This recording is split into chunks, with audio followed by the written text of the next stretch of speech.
So I feel like some of the emotions were easier to communicate than others. So the ones that were the easiest for me was the anger one and happy. Maybe I just live in two states of emotions my entire life. It's angry and happy.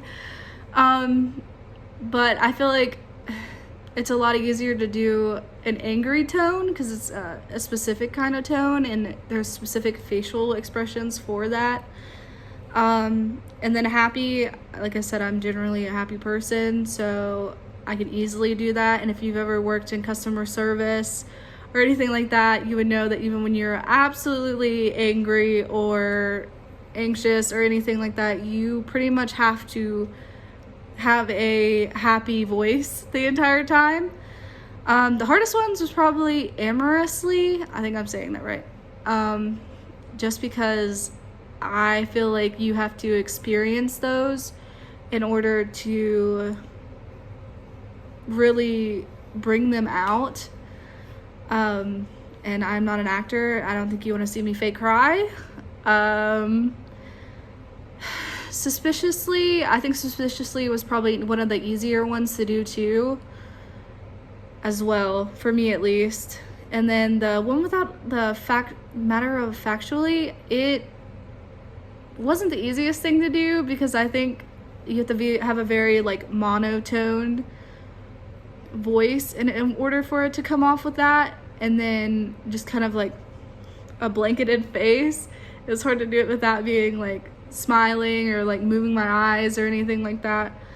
And then angrily, you obviously have certain facial expressions that give us off the appearance that somebody's angry. Amorously, you might make like direct eye contact with a person. Just different, they're just different tones that you have to use difference for, but those were the easiest ones for me.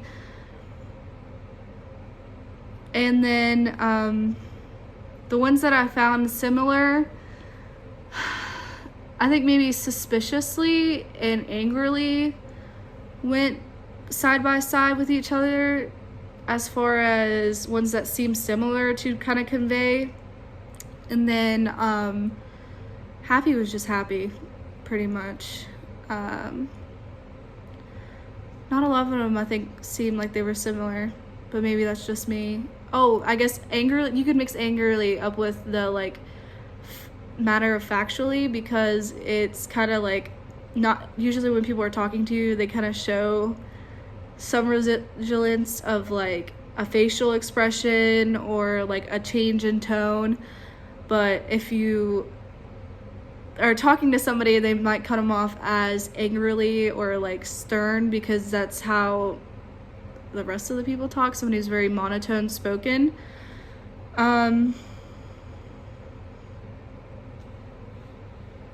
And most of them, there's just different tones. Like, I mean, I'm sure I could give you some real life examples, but I can't really think of any.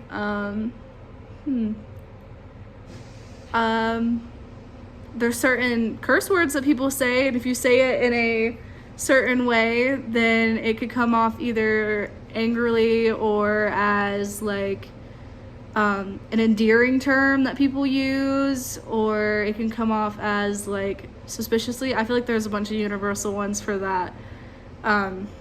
Maybe not the matter of factually. I don't think you could use any curse words for that. But the rest of them, I think you could probably use them in all like of the emotions, certain ones of them, I would say. But that's how I see it. And then I think this kind of goes hand in hand with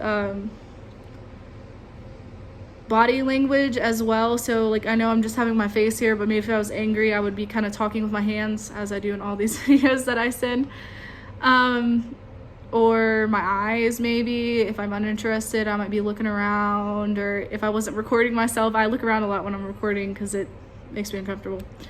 That it might be different as well. There's just multiple situations where being in person could read better.